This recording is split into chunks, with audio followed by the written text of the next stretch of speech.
గారు ఇప్పుడు మన గుడికి ఉన్న విశిష్టత గురించి చెప్పండి. జయగురు దత్త. ఇది గణపతి సచ్చిదానంద స్వామీజీ వారి ఆశ్రమం. ఇక్కడ 12 నూతులు ఉంటాయి.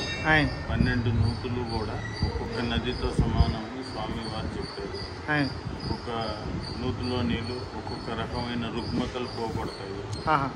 సముద్ర తీరం పక్కన ఉంది కనుక దత్తరామేశ్వర క్షేత్రం అని పేరు దీనికి. ప్రతి పౌర్ణమికి వచ్చి ఇట్లా స్నానం చేస్తే శరీరంలో ఉండే రుగ్మతలు పోతాయని స్వామివారు చెప్పిన మాట. గణపతి సచ్చిదానంద స్వామీజీ గారి. ఎన్ని సంవత్సరాలు అయిందండి కట్టి? 94లో దత్తరామేశ్వర క్షేత్రం నూతుల నిర్మాణం జరిగింది. నూతుల నిర్మాణం చేసింది ఎవరండి? స్వామీజీ వారు చేశారండి స్వయంగా. దత్తాత్రేయ స్వామివారు స్వయంగా ఇక్కడ 12 బావులు చేశారు. మరి నీళ్ళు డిఫరెంట్గా ఎలా వచ్చినాయండి? ఆయన మహిమ, ఆయన శక్తికి ఇక్కడ దారపోసి 12 బావుల కింద పెట్టారండి. నూతుల మీద పేరు రాసింది. ఏది ఏ తీర్థం అనేది నూతుల మీదే పేరు రాసింది. దానికే దత్తరామేశ్వర క్షేత్రం, సెకండ్ రామేశ్వర క్షేత్రం, రెండో రామేశ్వర క్షేత్రం కింద ఇది ప్రసిద్ధి చెందిందండి. థ్యాంక్ యూ అండి గురుగారు. ఓం నమః శివాయ.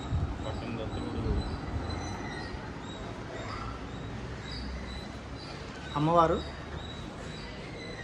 స్వయంగా దత్తాత్రేయ స్వామి వచ్చి ఇక్కడ మొత్తం 12 బావులు నిర్మించారు. ఆ 12 బావులు కూడా మొత్తం కూడా టేస్ట్లు అన్నీ డిఫరెంట్గా ఉంటాయి. ఒకదానికి ఒకటి పోలుతూ ఉండదు. మరి అది దైవా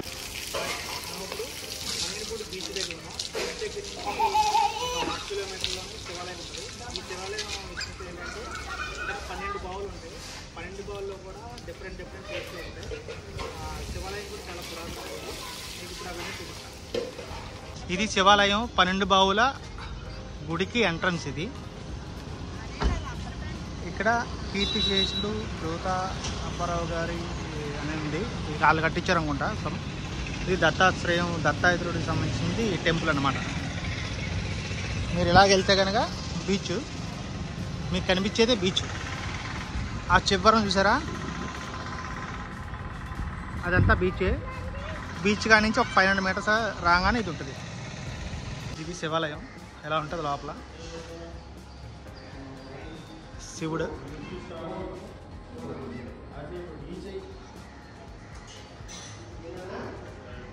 ఇది మచిలీపట్నం బీచ్ దగ్గర ఉన్న శివాలయం.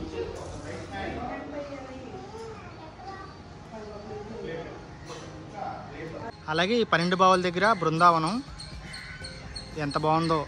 పైన శ్రీకృష్ణుని పెట్టారు, చుట్టూ కూడా మొత్తం మొక్కలతో చాలా బాగా చేశారు. చూశారు కదా, ఇది బయట నుంచి ఇట్లా ఉంటుంది.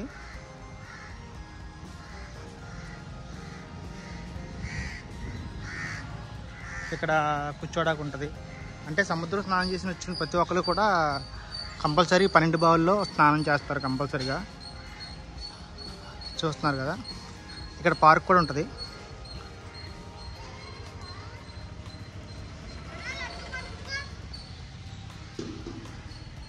ఇది పార్క్.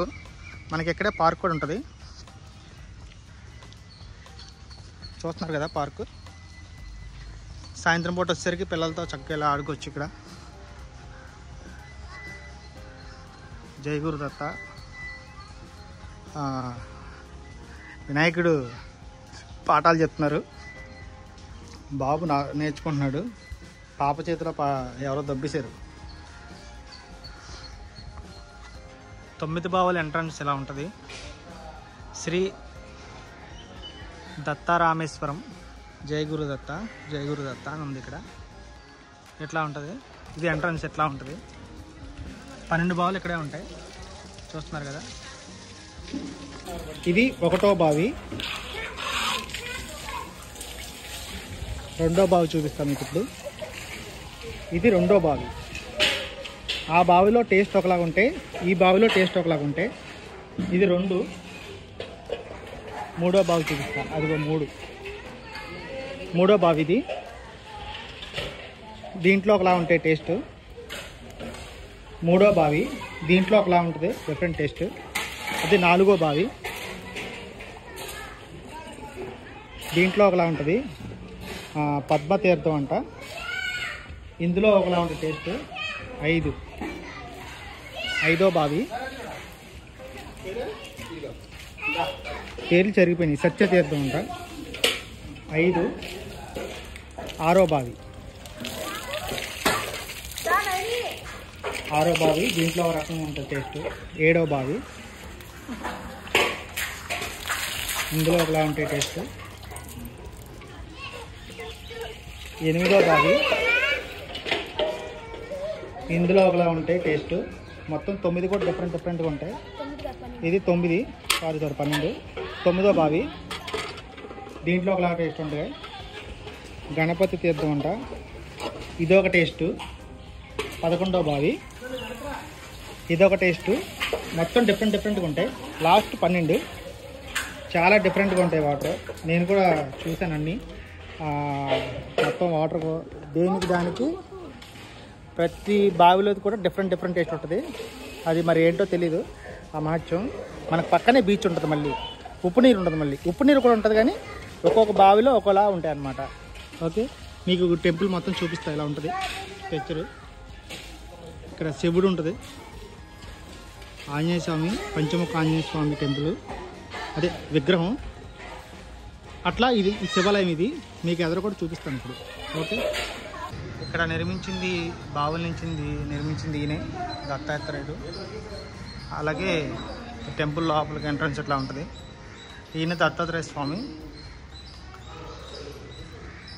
ఫోటో చెప్పారు ఆయన తీసుకోవాలి. సోమవారం తప్ప అన్నీ తీసుకోవాలి. సోమవారం